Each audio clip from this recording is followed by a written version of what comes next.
Not yet. It's coming. Let's start the intro. Yep.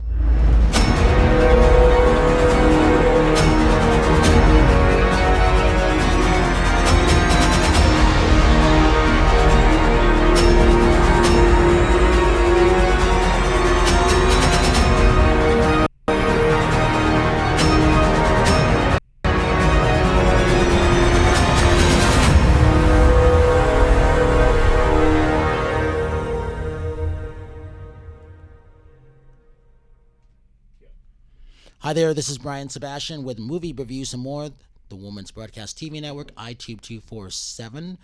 And here we are again, one of the last 3 shows of the year, December 17th in Costa Mesa, California. And I want to get everybody to introduce himself. I'm going to start with Matt. Who are you? Where are you? Where'd you come from? Hey, Brian. My name's Matthew Cassani. I am from, I'm coming down from Hollywood. I have a film, Already Lucky, and here to talk about it down here in Costa Mesa. And then we have Mike Kaspar. Hey, all right, hey, Mike, Brian. It's good to see you again. The last time we saw each other was about a month ago. We had a good hour-long talk about movies, which was actually a really, really good show. What have you been doing? Well, I've just been continuing to chug right along with Film School Radio, and it's been great. It's been a great couple of weeks on the show. We've got a lot of films that are coming out this time of year, especially documentary films that are looking for that Academy Award consideration. Mm-hmm. So it's been a good run. Always happy to talk to you, Brian. It's funny. We were talking off air earlier, and it's interesting because we're live streaming on YouTube. We're testing a lot of stuff in this smaller studio, which is what I like in Costa Mesa because there's a lot of talent out here. And the reason why I wanted to come down here to KOCI is, it's undiscovered. There are a lot of people that deserve to be heard, seen, and everybody has a story to tell, right? When you made your film, you had a story that you wanted to tell. Talk about how you got to where you are as a filmmaker now, because you said you were a critic, which I didn't know that before. Talk about that. Plus, you watched a lot of films, I guess, too, which is unusual, right? Well, I always wanted to be a filmmaker. That was priority number one from back when I was about 10 years old, and making short films, even in early preteen, high school years and everything. I became a critic as that was through an internship through college. It's now defunct, but it was a nonprofit called Medium Rare TV based in San Francisco that highlighted the achievements in film, television, and video for women and people of color. I wrote, which is important these days. There you go. I was their film critic. Did that for about 3 years, all the while still, writing and trying to create new films myself. Did you know when you started that, were you like, I don't know, Mike, if this happened to you too, where all of a sudden you would see a film and you wanted to write about it? Was that your intention before you started making a film? You mean as far as finding myself being as a critic? Yeah. No, I never really thought too much about it. Obviously, like when I was in school, I would have to write about it a lot. Yeah. And then I saw and I was enjoying it because you got to think critically and, a little bit more analytically about what you're watching, not necessarily as more, through just the entertainment, but just it makes you really think about it. And then the opportunity came up, and I decided to take a chance to see if I could con my way into writing about it professionally, and it worked out. So I have to ask you this, because I never wanted to be a filmmaker. Mike, I don't know if you wanted to be one. I was never going to be that. That wasn't. Yeah. My thing was I wanted to find those great films like Mike Kaspar, for instance, and have the audience go out there and enjoy those films. Was your intention to be a filmmaker from doing that, or you got into it and said, I can do this better? No. I always wanted to be a filmmaker. That was always number one.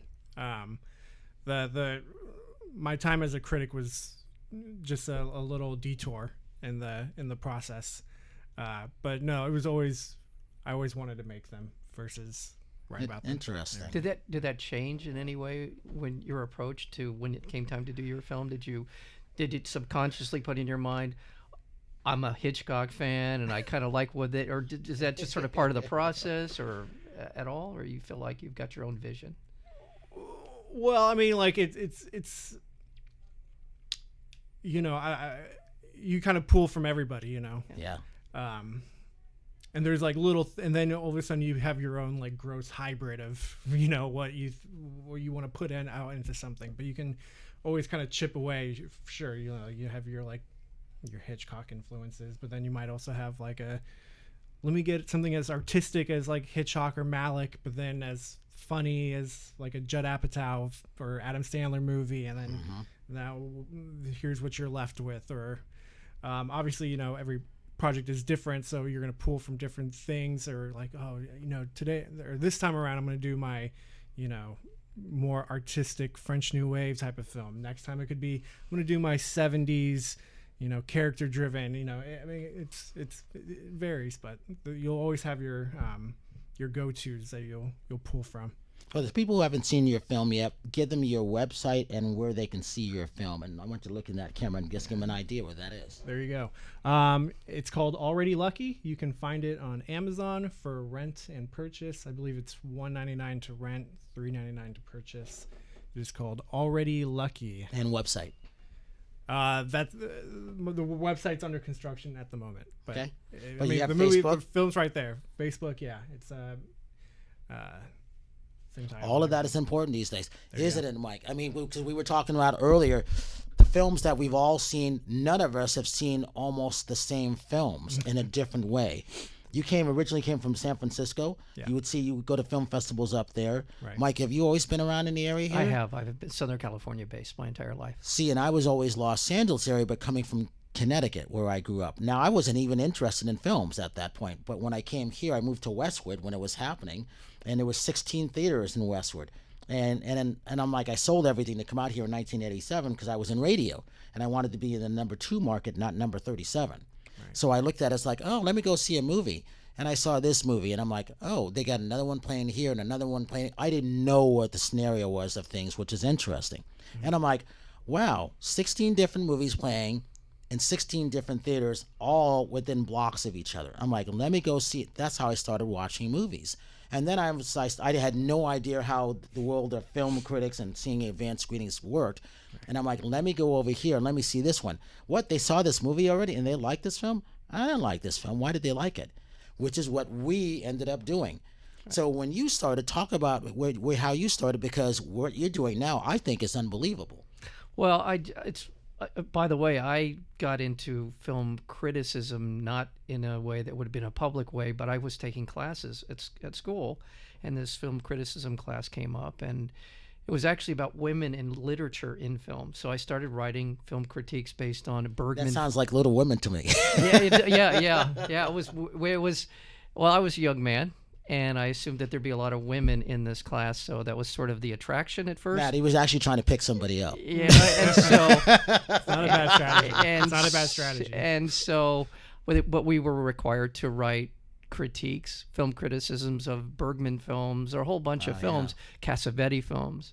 So doing that, you sort of have to articulate how you view films. It's part of your process. And you bring to it your own life experiences, what you've read, what you've seen before. And so for me, it helped me kind of understand what film was and why it's relevant and why it's an art form that deserves to be paid attention to, and kind of focused me on that. And so since that, and this was decades ago, it really is carried forward to this day. I feel like I see films first as a fan. I want to appreciate what the filmmaker is trying to bring to me, but also I really want to understand the underlying techniques and the subtle subtext that are often in great films. There's another message, usually not just the story of boy meets girl. It's something else that they're trying to get across. So for me, that's been the thing that I really taken away from being forced to sort of criticize a film or critique a film in a way that you can appreciate it more. So to what you're saying, Matt, I think it really makes you a better audience. Right. And I think it also really appreciate these. They didn't just stick a camera up and say, go for it. Right. There was other things involved. It forces you to find intentions. Yes, you know? Exactly right. Matt, talk about, well, Mike, before you were talking about earlier, how many people you've interviewed this year, right? Oh, yeah. Talk about that. Yeah. How did that happen? That's not easy, first of all. Yeah. Because people think watching movies is easy. It is not easy. Yeah. Well, this year I'm fortunate, and I always say this, and I mean it. I'm been very fortunate because through Film School Radio, I've been able to build up some confidence with people in the business to send me films. And this year I will have posted 180 interviews that are on the Film School Radio website. And That's not easy. No. No. I haven't even seen 180 movies this year. yeah, so it's been great. And again, I mean, the beauty of it is more and more I'm able to pick and choose the ones that I really think I would be attracted to, and hopefully the people who are paying attention would be attracted to as well. And we want to find those gems. We want to find those films that people aren't seeing because it's hard to see. There's three of us here. We're not seeing the same thing. We've seen a couple films the same, but we're not seeing them the same way going to the theaters or links or whatever, or even at film festivals where a lot of people may not go to film festivals. I've said this 2 years ago. Film festivals are dead, unfortunately. You can see the changes coming, which is not good for filmmakers. And so having you here was an honor because we hadn't met before. Right. You reached out to me some kind of strange way, which is good. I'm honored by that. It doesn't matter if the film is good or bad. The fact that you reached out, that's still part about marketing. Why did you do that? Because it is important. Why did I reach out? Yeah. Um, And the reason I ask is filmmakers aren't doing that, right, Mike? Right, exactly. And it's such a tough market. It's so tough for filmmakers to break through. yeah. So anything that's available, you obviously took advantage of some of that. Right. Well, the movie came out, and you kind of have this expectation that like the next day the world's going to be different. Yeah. All of a sudden time's going to stop, and like, oh, and it's true. It's exciting. There's that relief, but all of a sudden, it's, you did the hurdle and all the work and like making it. Now it's you want people to see it. So That's when the real works begin. And this is not your forte. This is where a critic comes in and marketing comes in. right. So I didn't, I don't have a marketing background or anything, but I knew of you and other critics. So I just thought I'd shoot my shot and send that. Well, and that's the whole thing. link Kudos out. to you for doing that because that's what you have to do these days. Because in the world, and Mike knows this, the world we met at Netflix, and the world of going to Netflix and Amazon and Apple and NBC coming with their streaming services. Right. Right. Everything it's impossible to see. I can say almost 2 years in a row, I almost saw everything out there. This is before that stuff because I keep track by hand. This is not my list. This is my 2019 list. But in general, there's so many gems out there that we're going to talk about that people can't see. You talked about seeing 1917. You saw it in the big screen, right? Yeah.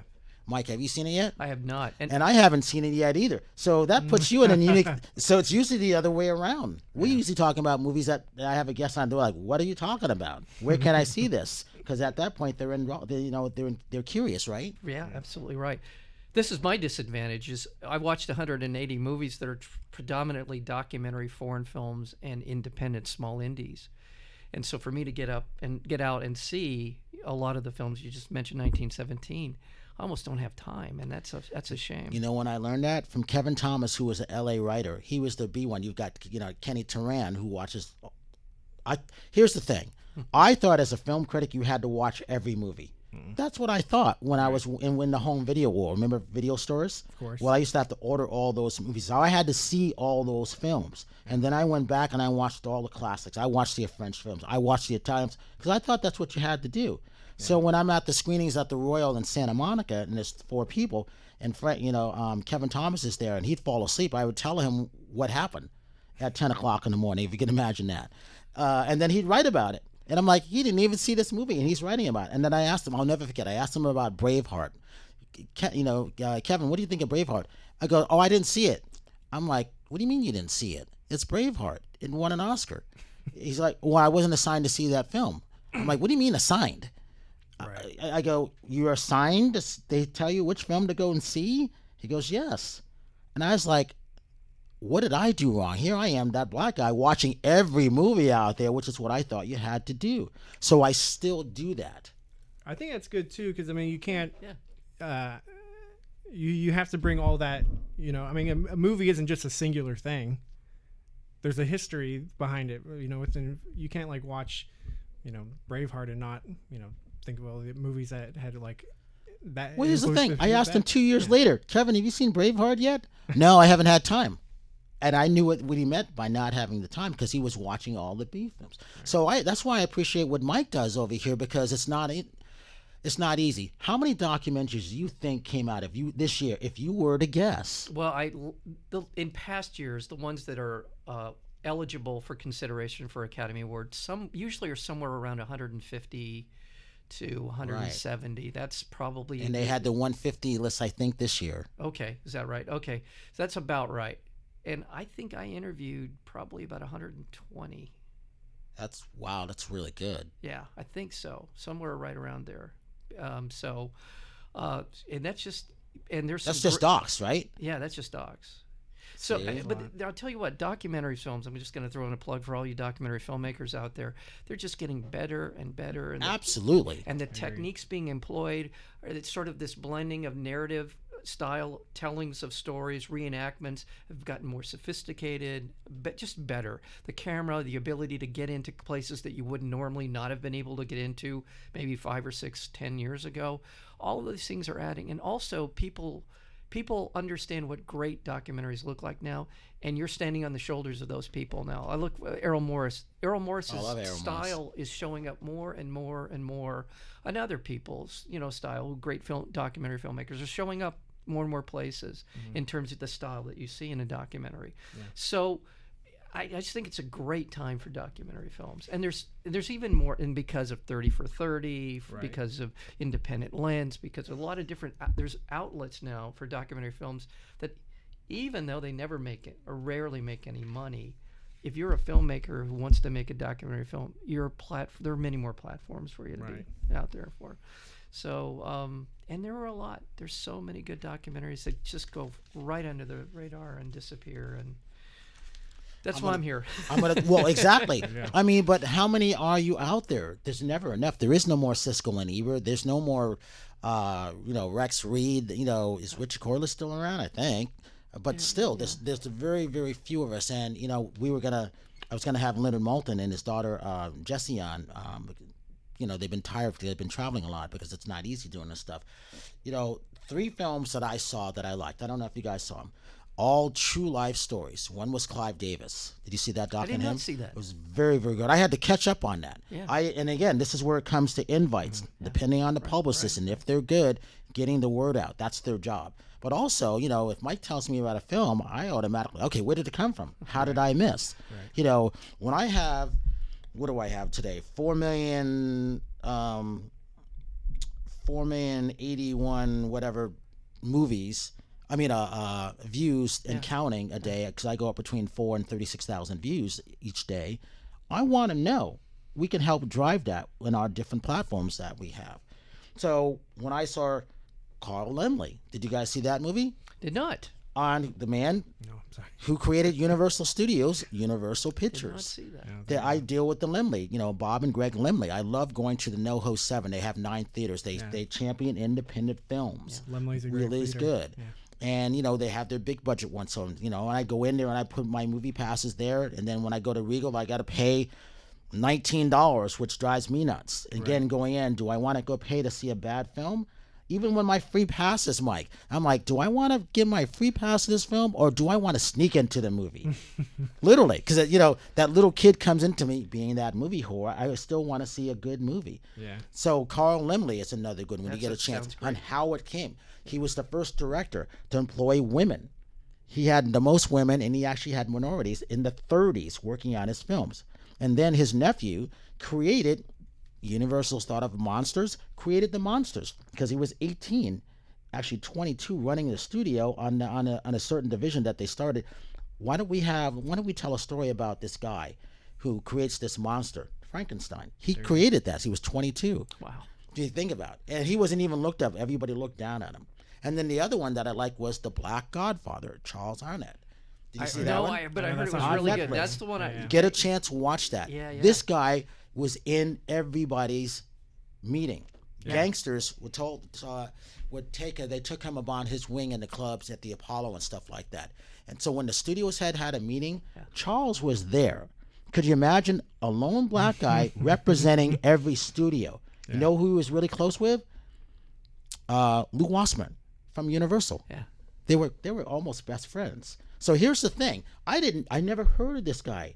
At the end, he gets credit for helping his daughter is married to Ted Sardos from Netflix. Right. Kind of help put that together. What's movie, big right now? Is that a Netflix original movie too? It's on Netflix. It's called The Black Godfather. It's really good. I can identify everything he's going through. But he has his hand in everything. The music, Clive Davis, Quincy Jones. Didn't he help Barack Obama in? No, that's the only thing he didn't do. Oh, okay. He didn't believe a black guy was going to be president. So his daughter brought him in. The daughter ended up working for the Obamas, and then that's how he met. And then he took it from there. So he seconded that one, or else he was always leading on stuff. Soul Train, getting that stuff going with Dick Clark. He brought them together because Dick Clark wanted to have his Soul Train. And he goes, no. So he put all that stuff together. So again, those are documentaries that we talked about on Netflix that we didn't see. And now I'm jealous because those are 3 documentaries that I have not seen. But you've got some stuff that you were talking about that we haven't seen. Go ahead. Yeah, well, there's one that I really liked, and it got absolutely nowhere, called The Long Shadow. And the filmmaker was a woman whose great grandfather goes back to the founding of the country, and it's basically about how when the Constitution was put together, it was put together as a compromise between slave owners and non-slave owners, and how the North and the South. And basically, it's a documentary that really, in a very personal way, tracks the original sin of America, slavery, and how this is played out to this day. Really well done. And again, because it's told from her family's perspective, she has some real, she understands it in a way that comes across in an emotional way. It's a really well done documentary. When did you see it? I saw it in March. Where do you think we could see it now, if we could? Because, Matt, this is the hard thing. How do you catch up to something now? Right. I could give me a minute. I think it's. See, that's the challenge. Yeah. Pull up the. Yeah, I haven't seen it anywhere else, but she's an academic, and I wouldn't be surprised it was on something like Canopy, which is the platform that right there. Canopy is, by the way, I'm not no money involved here, but Canopy is a really good platform for films. You So can I don't also know get about that. Talk about that. I think you can get Canopy through your library card. If you have a library card, you have Really? access to. I do. I go to the library still to get away. And if I'm telling you, if there's a well-regarded film, narrative, documentary, foreign film in the last 20 years, Criterion films. a lot of Criterion films, you get 5 films a month for nothing, and you will it'll blow your mind as to the quality of the films that are on that site. It's just really well done. I want to do that. So what's the website again? Canopy with a K, Kanopy.com. Library card. There are other. If you're involved in academia in any way, I assume that you would have access to Canopy. So you knew about this? I do. Okay. How did you find out about it? I have a friend who she's watching a lot of the Criterion films, and she just pulls them up on Canopy, and she says, I could just get it through my library card. Yeah. They also have I didn't know another. about that. They have another. Instead of Audible, the audiobook through Amazon. I know you can do the same thing with your library card, but it's free. There's no subscription because you just get it through your card. Also, so it's similar to Canopy. Also, a little bit of a tangent. Also, there's a site called Shout out to libraries. So yes, shout out. Exactly. This is the great thing about libraries over the last decade or so. They realized that they were falling behind, right? Yeah. The internet and all the people weren't coming in. They started really upping their game. And one of the other things you can get through your library card is a website called Lynda. Lynda, and it essentially is a learning platform. If you want to learn how to use Photoshop or any Illustrator or any of these things, you can go online and it's free. You can, and plus, if you want, there's marketing. What is it, Lynda? Lynda, Lynda, Lynda. It is a fantastic learning site, incredible. And it until a few years ago, it was a very expensive site. You had a subscription site. Another great place for you to go if you're in the library. Check out Lynda, Canopy, Audible. There's a lot of. See, that's good to know. You know why I go to the library? 1, to get away. 2, I know I really can't be on my phone, even though I'm looking at it and I'll step off and go. But 3, I'm working, but I'm also looking to see what they have in their DVDs. The libraries are up on their DVDs, and I was like amazed by that. That's another thing. You're absolutely right. really up to date within the last maybe They're like 3 honest. weeks. They have like a release every Tuesday. Yeah. They're getting their stuff. I was like, really? You guys are. Nobody knows about this. It's really interesting. Yeah, no. Shout out to the libraries and our library system. Absolutely. Yeah. You know, you were talking about March. Okay, so I saw a good film called The Five Russians. Oh, that was a good one. Documentaries about the first Russians that played in the NHL. And it was a great film. And it came to me late through my friend Gene Cineris from Sportamix. And female producer, the director. It was excellent film. I was like, wow, when did this come out? March. When did I see it? September. And then, you know, the other one I saw, Willie, the first black NHL hockey player who played for the Boston Bruins out of Canada, Willie O'Reilly. And I think I told you about that one. And then it was like, I got to meet this guy. So Annie Jeeves had the film, gave me a link to it, and I'm like, wow, how do you not talk to the first black hockey player in the NHL and hear his story? And it was really good, and it was an honor to talk to him because the story is good. He lives in San Diego, which I didn't know. I got a good, a small little clip on him, and it was interesting because he played. Imagine this: he had a hockey puck hit in his right eye. So imagine playing hockey blinded with one eye. He never told anybody. Can you imagine that? He never told anybody. That's amazing. And he played 23 years. That's amazing. That truly is. And now, and then, he became a security guard, and then someone did research to try to find him. He wasn't in the Hall of Fame. So out of Canada, his friend said, why isn't our friend Willie O'Reilly in the Hockey Hall of Fame? And then now he's an ambassador for hockey on diversity. Again, going back to documentaries, everybody's got a great story to tell, which is why you were here. Yeah. So talking about that, can you understand, because you are that film critic that who's turned on to that director, so let's say there's 6 of you. I know 4 of them. Ava DuVernay. Sure. Rod Laurie. There was 2 other people, another publicist. He did a film for Paramount. He's an African-American. I can't remember his name. White People. That was his film. He was a publicist, and he ended up, that was his film. Right. And then one other person who escaped Well, there's me. one famous example is Peter Bogdanovich. That's right. Yeah. That's right. Yeah. I think Peter Bogdanovich has a new movie coming out too. Yeah. He's working on something new. Yeah. And I last saw Peter at the Jewish Film Festival, which was good. Talk about your, before you became a filmmaker, going to Mill Valley and everything up there, what those film festivals like. Because I think, Mike, you went to one too, maybe up there? Or you? Yeah, I went to Mill Valley. Talk about your experience of being up north, what that was like. And why is that good for filmmakers?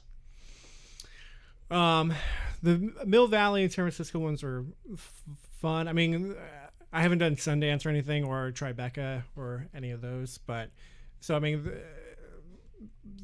they're a little more like close quarters. You just go to the local theater, and they have a couple of the screens shut down for you guys. But they're fun mostly. I mean, the important part actually is more the after parties, and that's where you get. You get a chance to meet people. That's where you get to meet everybody and just sort of hear everyone's own personal and that energy, journey, which is great. Yeah, exactly. And I mean, the obviously going to the film, it's fun because you get to see the stars or the directors introduce the films, and that's always a special treat. But it really is afterwards where you get to go to the restaurants or the parties after, and but I'm sure that's the same with any other film festival. When it came time to do publicity, because of what Mike does, interviewing a lot of the filmmakers, was it tough to get your film in front of people? And if it was, what was that like for you as that director, who also was that film critic in a way? Was it fun? Tough to get the film in front of people? Mm-hmm. Yeah, I mean, this is what filmmakers aren't. No one tells them this. Right. I mean, it's kind of the double-edged sword where it's like it's so easy to make a movie, but now it's that anybody could do it. But then that's the problem. Where like anybody can do it. So right. I mean, it doesn't. You could be like, hey, who has a movie? And then like 50 people in LA will turn their head and be like, I do. Exactly. And then it's kind of having to so it's actually more about like building credibility or doing what you have to have like some sort of like angle or something to like rope people in. If not that, then it's also just more personality based. So it's not really like you should watch this movie because it's great. You should be like, you should watch this movie because I'm great. because we're friends, because we're buddies. So there is. So I mean, circling back to the networking at the parties, it's really about like selling yourself. Right. Because if you're not like a household name director, then who cares that you have a movie? Everybody has a movie. You know, you can make one movie on your phone. So now it's like, but I like you, so sure, I'll see what you've done. Oh, this is actually pretty good. Maybe we can connect. Maybe we can work together, and then it sort of spirals that way. Any way you can get it out there there's no bad way or right or wrong answer now. You just have to do it. Right. Steven Spielberg told me this. My job is to make a movie and sometimes produce it. I have to give my baby up to the marketing team. That is not my job. So for him to say that, which was really interesting, and that's what I tell a lot of filmmakers. Yeah. You know, it's not your job to do that, but now it is your job because we have to do everything, don't we, Mike? Yes, we do. You know, when it comes to now, we have them because we get a lot of links sent to us, but we're still not watching the same films, are we? Right. You know, we're still not. If he lives in, you know, out in the Costa Mesa area, he's got to drive up. Do you want to drive up every day to go see a bad movie? Literally. No, I don't. And I don't think anybody does. But I'm gonna just because you mentioned this, and I think this is something that's I think the three of us probably have in common, and that is, and you're probably more attuned to it now than you were ever, and that is, I can look at a log line or a synopsis now, and I can almost pretty high percentage of the time know whether or not it's going to be a good film or not. Sure. And you can after a while. You really can. You can, because, and then of course the old test is like, if you within the first 5 to 10 minutes you can watch a movie and know whether or not it's worth your time, which is a little bit cynical because every once in a while there are films that have surprised me. I've stuck around and they get more interesting as they go. So that may be too broad of a brush, but at the same time, synopsis. And man, that really matters. That getting log lines, some synopsis, getting somebody's attention, that is real. So we have to say that Mike sticks around for the whole film. I do too. I was taught that you're supposed to watch everything. Yeah. There's only 3 movies I ever walked out of. 2 because I had to go to another screening, and the last one I remember was Mario Brothers. I was. Oh my God. I was backing up. I'm like, I can't handle it anymore. But I always looked at it. This is when I started doing voiceovers. You had to always look to the end credits. I'd get to ADR and I'd be out of there. But I'm backing up out of the screen, and I was like, when's this movie going to end? I couldn't take it, but I can't leave a film. There's an online campaign to say Super Mario Brother movie is underrated now. I don't subscribe to it. I don't subscribe to it. That's like Howard the Duck. Now, but Howard the Duck now, Avengers, completely thanks to, what is it, the Galaxy Avenger film, Marvel. Yeah. Interesting. But yeah, that's the whole thing. So I never did 10 minutes either. That's what's required for film festivals. I watched the whole thing, and they used to get on me. Brian, you don't have to watch the whole thing. Yes, I do, because the film kind of gets better sometimes. Right. And someone took that chance, so I'm like, let me watch it. Yeah. If you're going to write about it, you should watch the whole thing. Yeah. Well, here's the other thing. So that doesn't mean I didn't get down and start doing push-ups and sit-ups to get through a film sometimes, too, because I did many times. But I can at least say with good conscience, I watched that person's film. And so when I was telling them what was going on in their film, they knew I watched it. Because filmmakers know. Yeah. Yeah, absolutely. It's December. Talk about what's a favorite December film. I think of It's a Wonderful Life and Die Hard, believe it or not. Sure. And Bad Santa. Wow. Are we thinking just the Christmas movies? Uh-huh. Yeah. On the drive down here, I was thinking about it. I'm going to say Godfather. It's a very family-oriented movie. I don't know what interesting. I feel like it always comes up on like AMC. It's a good movie like everybody loves. You can just... Obviously, I don't think there's not like a traditional Christmas scene in it, but it kind of has the same but but you have a point. It's every generation loves it. Let's just sit down and watch The Godfather. Great Christmas. That's a surprise. That's a good one. Yeah, that is a surprise. Wow. The other one I thought it was Fiddler on the Roof. Sure. Yeah. Mike, you have a December film? I'm going to go with, it's going to be so traditional, it's just not going to be funny. I like It's a Wonderful Life. I mean, that's my real answer. Yeah. It's a Wonderful Life. It's hard to beat that. Yeah. I like Home Alone 2. Believe it or not, I think that's a pretty funny better than movie. The first one? Yeah, I think it's funnier. I do. I think it's a funnier film. Beyond that, for some reason, Wizard of Oz for me is, even though it usually it's around Thanksgiving, it used to be NBC used to run it. Did it? Was it always? Every Thanksgiving there was. So I sort of tie it into the Why holidays. was that a Thanksgiving film? That's interesting. Because it's kind of a family favorite. Which goes back to what you said for Godfather. Yeah. It's something the entire family. I'm not so sure about the Godfather as the whole family sitting around watching. Come on, Mommy, You could have a Black Christmas, right? Why is that? Well, here's what my old co-host Bill Margot would say: there is no right or wrong answers No, when it you're comes right. to movies. Yeah, that's right. Sure. So Exactly. that's a right answer. That doesn't mean it's wrong. No, I agree. It's a kind of, I call it a comfort film. Just like The Wizard of Oz. Yeah. That's you can't go wrong with it. Yeah, it's a comfort film in the sense that you've seen it so many times. You know the dialogue, you know where it's going, and it's at that point, it's like watching a Seinfeld episode. At some point, you just start looking at the actors to see how they're going to react, to see how well they do it. And I think with a film like The Godfather, you've seen it so many times, you start picking out the little details and how incredibly detailed the film is and how well it's done. So it's still an enjoyable watch because you can still take it in as just an enjoyable film. You know why there's no wrong answer when it comes to The Godfather for December? Because when you can have a horror movie open on Christmas Day, what does that tell you, right? Yeah. And do well. Right. What film are we talking? I can't remember, but there was it happened twice. They opened a horror movie. Well, Yeah, a couple of them. Yeah. They used to say them. The third week of August used to be the dead week of the year. They would just release a horror film, and then Scream, when the Screams came out, it didn't matter anymore. That's why you see them anytime now. Yeah. It doesn't matter. Built-in audience. So we were talking earlier about 1917 that you saw. Yeah. So yesterday was Star Wars premiere. It comes out this Friday. Expecting anything the last one. I'm not a Star Wars fan, but I love the last one. And people didn't really like it who are Star Wars fans, but I liked it. Last Jedi. Yeah. I really liked it. Mike, what do you see coming up this between now and the end of the year? What you liked?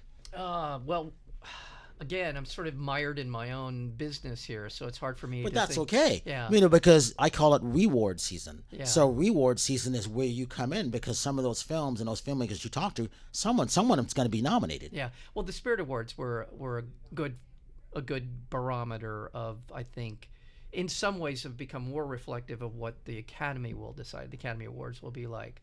And what I see from the Spirit Awards, Marriage Story. Yeah.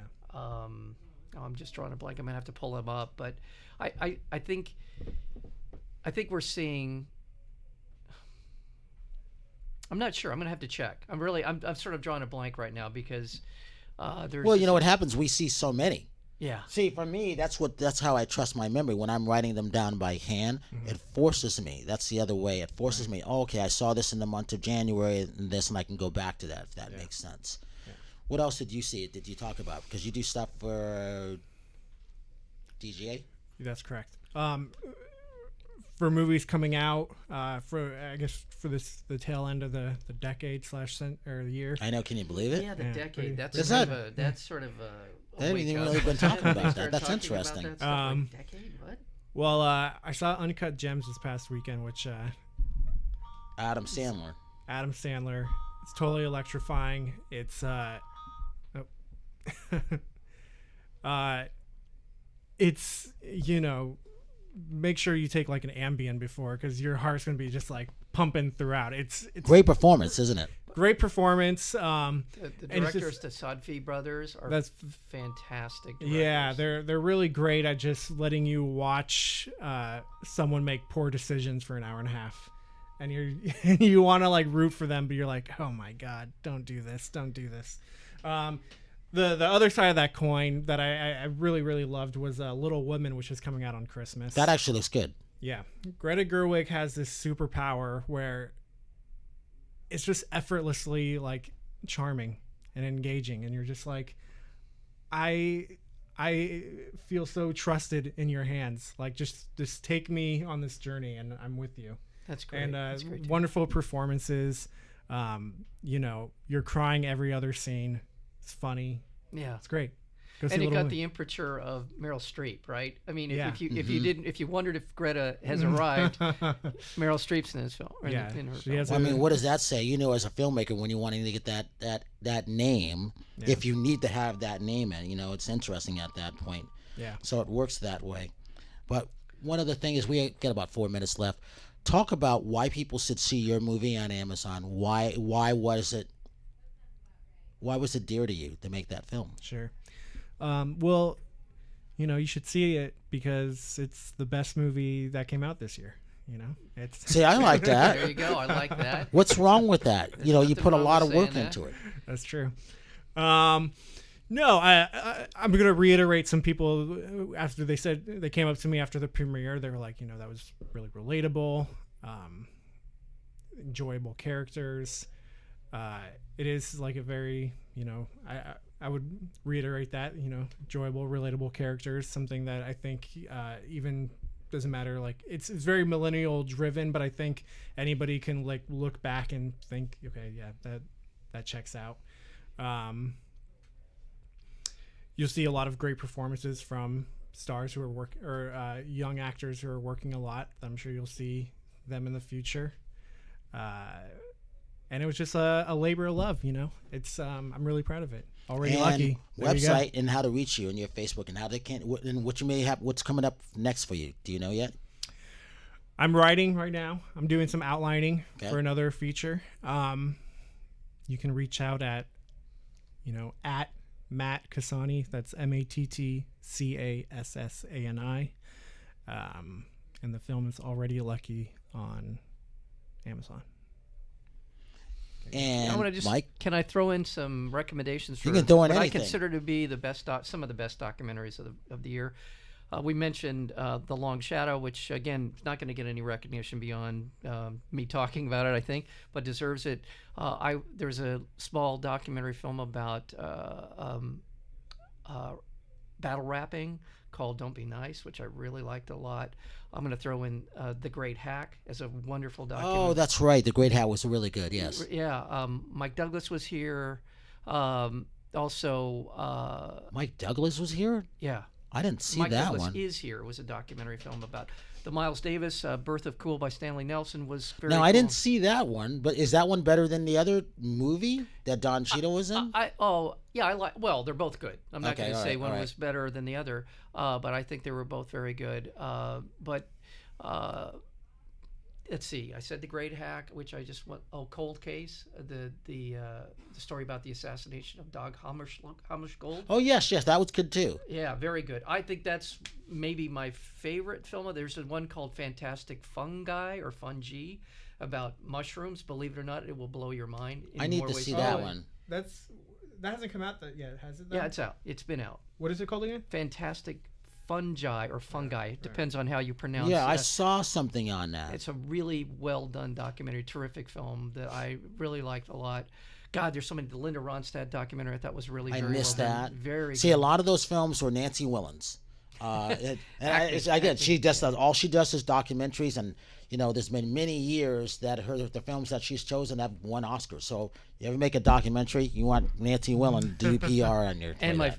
what may be my favorite documentary of the year, by the way, was an Acme assisted film, Honeyland. Oh yes, that's a great film.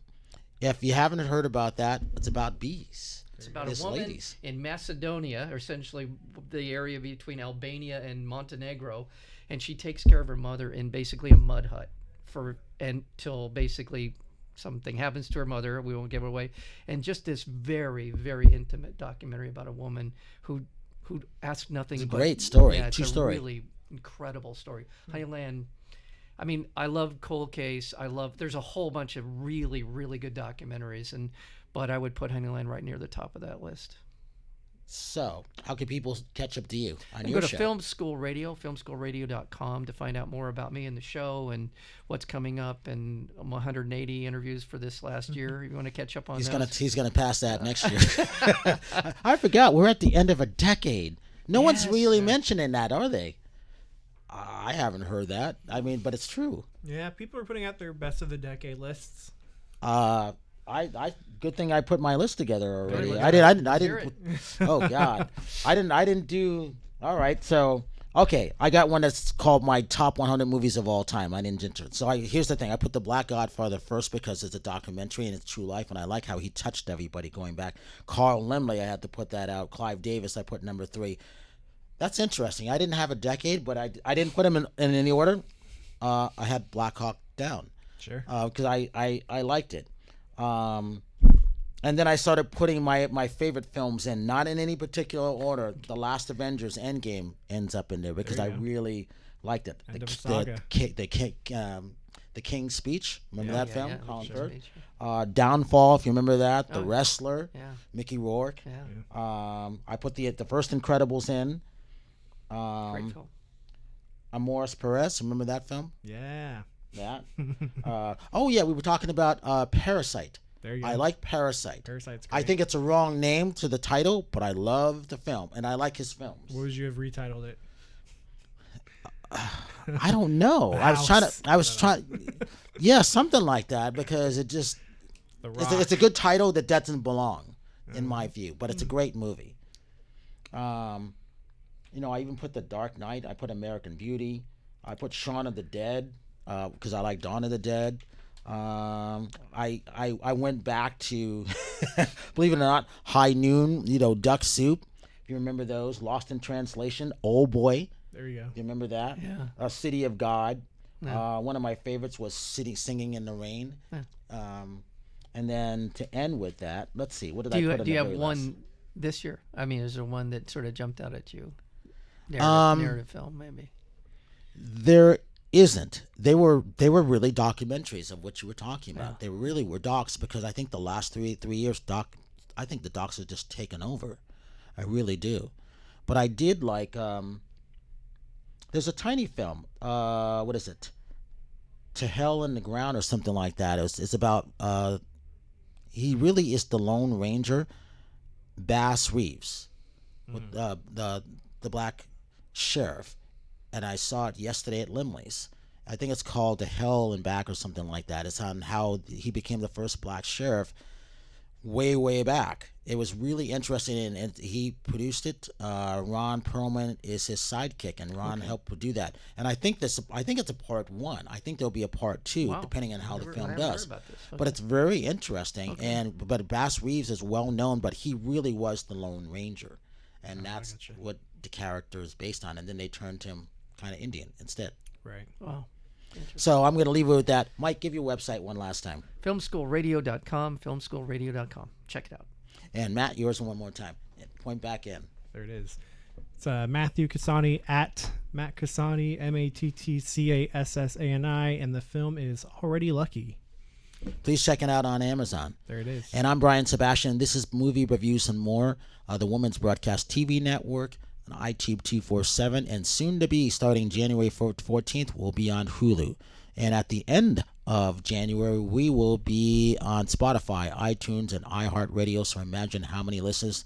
I figured it out. It'll be about 750 million listeners and viewers at that point. No one will have that in the world. And it's because of you, Mike, that I got the station here. So we have to have credit to Mike Kaspar on that. All right, we will see you. We will see you in the new year, in a new decade. Matter of fact. Oh my God! decade. All right, thank Always you. a pleasure, Brian. Talk to you guys soon. Thank you.